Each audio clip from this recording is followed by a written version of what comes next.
Hey everyone, happy Thursday. Welcome to the latest agenda preview. I think we're at 17, 18, something like that. I should really figure this stuff out before we get to the shoot.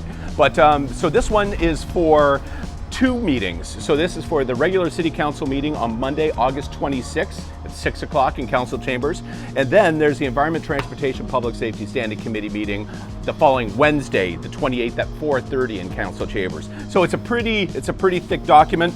But first, let me tell you exactly where we're shooting from. We're shooting from arguably the coolest patio in the city of Windsor at the corner of Wyandotte and Chilver. So this is 1840 Social. You'll see behind me one of my crowning achievements from first term. You'll see the crisscross walk, the crosswalk that I fought with the BIA and with the Residents Association for 7-8 years to get installed. So it's kind of a special corner for me. So yeah, I'm tooting my own horn a little bit. Bear with me. Okay, so Windsor City Council meeting this Monday, August 26th at 6 p.m. in Council Chambers. So last week we didn't have a council meeting. It was canceled. We didn't have quorum. There was a couple councilors that were away. So this is an extra thick book right now. So a lot of this stuff I'm going to skim over, but a lot of it you've heard before on previous agenda previews coming from other standing committee meetings. So we'll start off at item number 7. And so item number 7.2, this is actually a continuation of an election campaign promise I made back in 2014 about the elimination of the vacancy tax rebate program.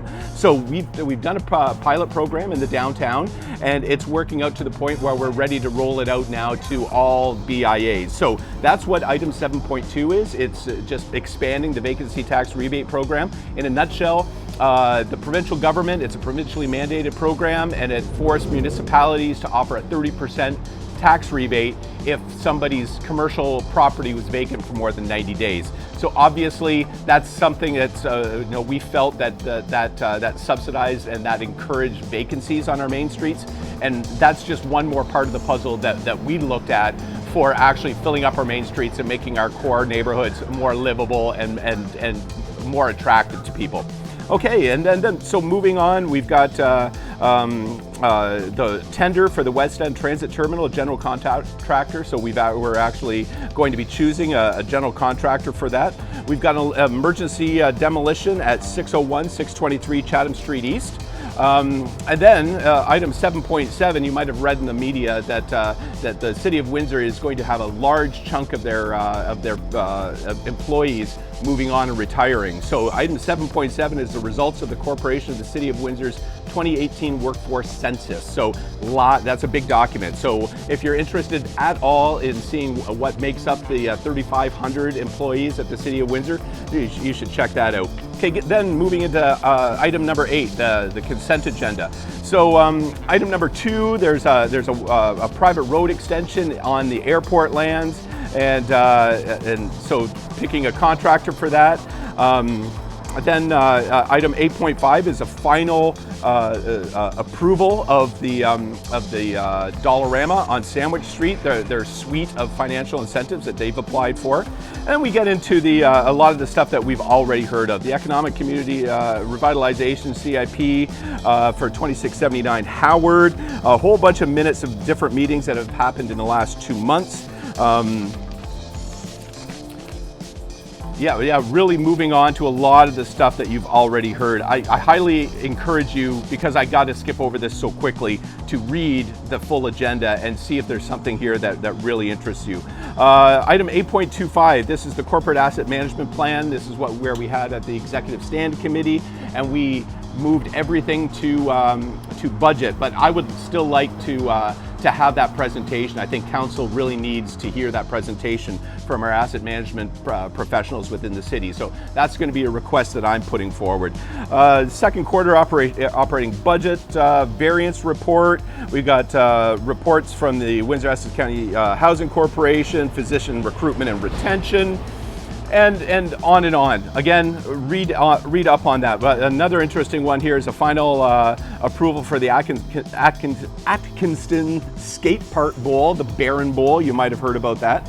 Okay, so that's all the minutes from previous meetings. Then we move into the presentations and delegations portion of the council meeting.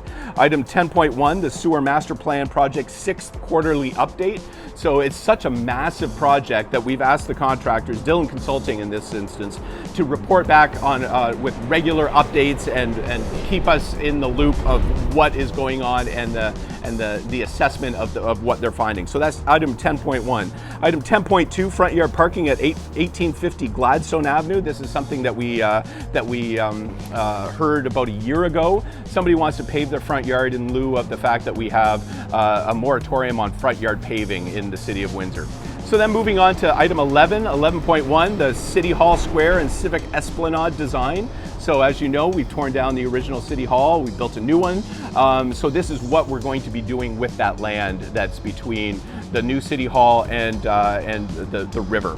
So that's item 11.1. Item 11.2 is additional information about a rezoning to permit a residential care facility. This is by the old GM transmission plant on Seneca.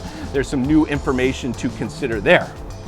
Okay, so that is for council. Okay, luckily the Environment, Transportation, Public Safety Standing Committee is really short, so this won't take much time at all. So essentially we've got the minutes of the Windsor Licensing Commission, minutes of the Windsor-Essex County Environment Committee. That's item 7.1 and 2. Item 7.3 is the Windsor-Essex County Environment Committee's recommendation to council to allocate funding for the eco passage for animals only spanning the Ojibwe Parkway. So it's that's a recommendation coming from WECEC to the Standing Committee to support them in moving forward with the eco passages in Ojibwe. And then finally, item 8.1 is the adoption of the St. Paul and Pontiac Pump Station, the St. Rose and the Campbell University Drainage Area Studies Wards 2 and 6. So this is again related to flooding. This is accepting reports from the consultants about the condition of these 4 pump stations and how that helps out with our flooding issues that we're having in the city of Windsor. Okay, so that's the Environment, Transportation, Public Safety Standing Committee on Wednesday, August 28th at 4:30 in City Council. So again, read the agendas. They will both be linked to below. If you cannot make it in person, we live stream everything, both meetings. So at 4:30 and at 6 on Monday, they're live streamed. And please, keep on following us. Visit 1840 Social for the coolest patio in the city of Windsor. And thank you again so much for watching. I really appreciate you being engaged in the process. Cheers.